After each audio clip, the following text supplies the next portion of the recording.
somewhere inside you don't quite believe they love you. Not really. You believe they love what you do for them, how useful you are, how easy, how impressive. And the moment you stop performing, even for a single day, some quiet part of you expects them to finally see the truth underneath. That underneath all of it, there was never quite enough there to love.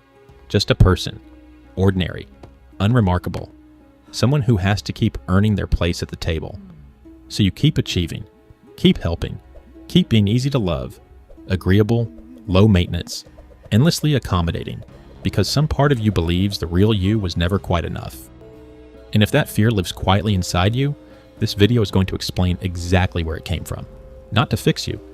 You were never broken to begin with, but to help you finally see something clearly. The belief that you have to earn love was never true. It was simply the only love you were shown. Picture this. You're great. Someone compliments you, and instead of simply receiving it, your mind immediately jumps to what you did to deserve it. The achievement, the effort, the performance behind it. You can accept. Nice job on that project. But you feel strange, almost suspicious hearing, "I love who you are," as if that statement has nothing solid to stand on. You notice you relax around people only after you've proven your value to them somehow, made them laugh, helped them out, been impressive, useful, or entertaining in some specific way.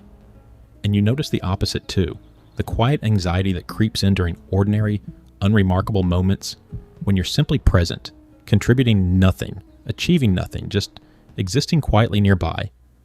In those moments, some part of you braces, as if being ordinary is dangerous, as if love only stays in the room as long as you keep giving it a reason to.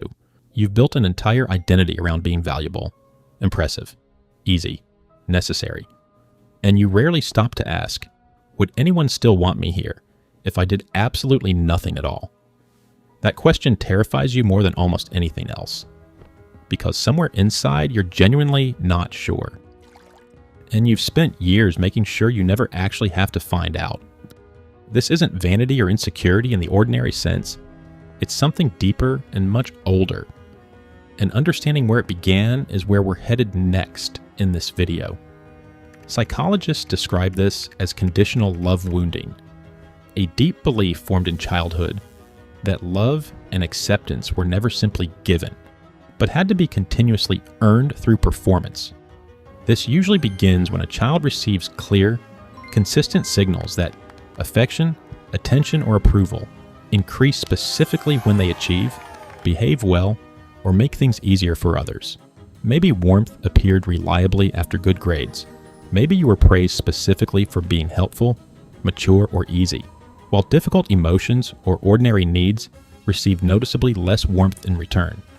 The child's developing brain draws a devastatingly simple conclusion from this pattern.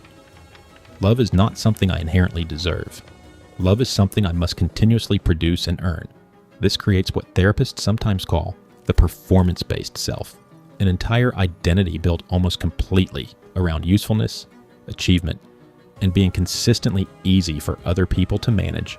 Underneath that performance-based self, the actual self, the messy, ordinary, imperfect one, gets quietly hidden away because that version never felt safe enough to fully show anyone.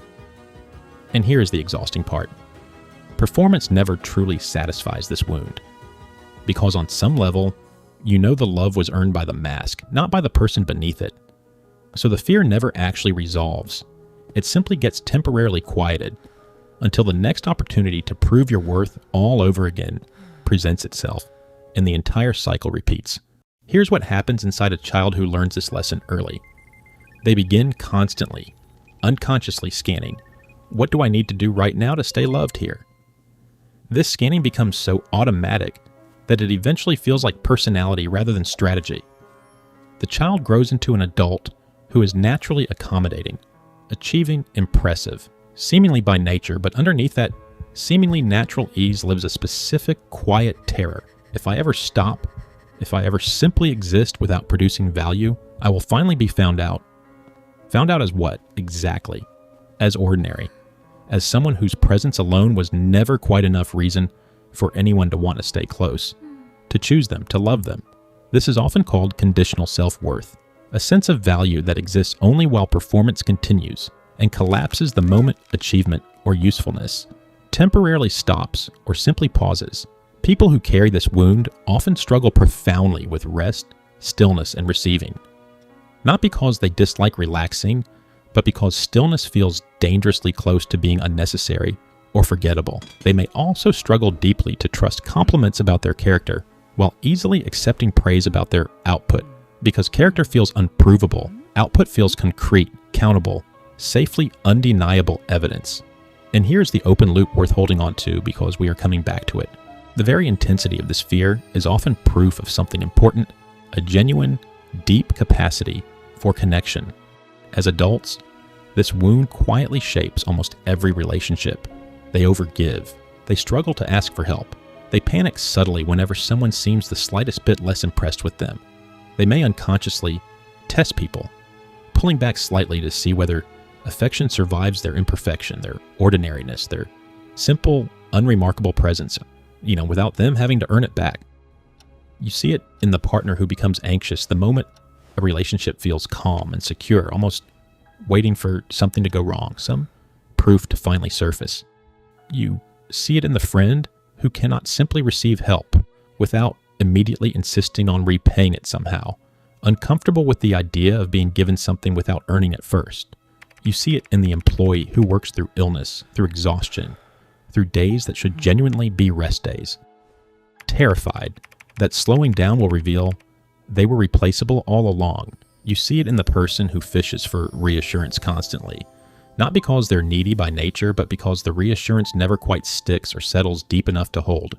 You see it in the parent who cannot simply enjoy their child's presence without immediately redirecting toward achievement, grades, sports, talent, unconsciously repeating the exact pattern they themselves survived.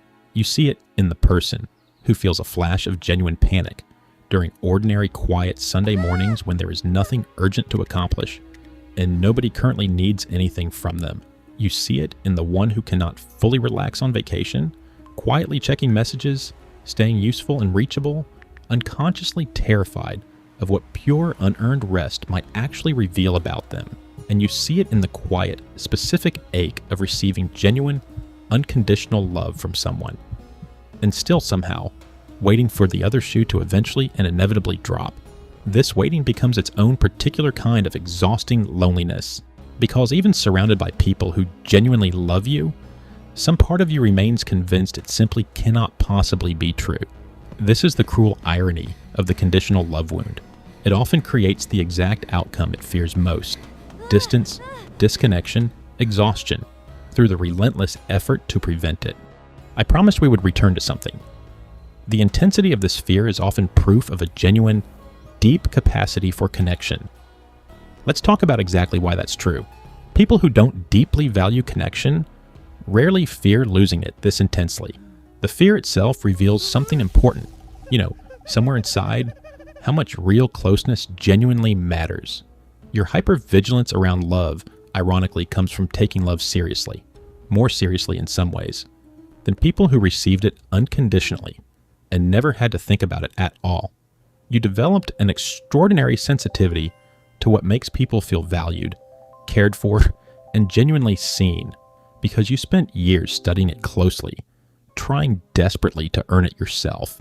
That sensitivity, uncomfortable as its origin was, makes you remarkably attuned to other people's needs for reassurance, warmth, and genuine, unconditional acceptance. Here is the reframe that changes everything.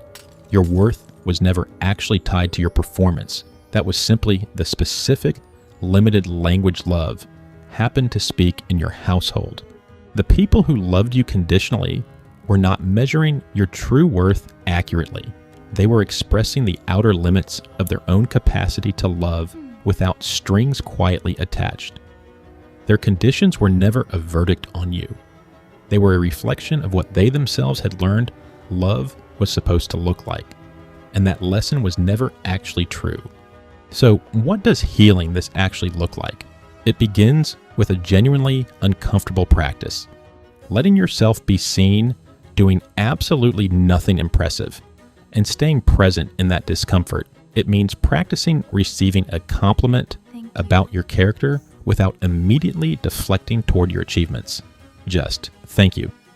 Nothing more added, nothing quietly earned or justified afterward. It means noticing the old fear when it rises during stillness and gently reminding yourself, I do not currently have to prove anything to anyone in this exact moment. It means finding relationships that remain steady during your ordinary days, not just your impressive ones. Relationships that were never actually conditional on your performance to begin with. The performance-based self kept you safe for a long time. It was intelligent, adaptive, and completely necessary once. But you are allowed to finally set some of it down. Because you were never unlovable underneath. You were simply a child who learned the wrong lesson about love. And you are allowed right now to finally unlearn it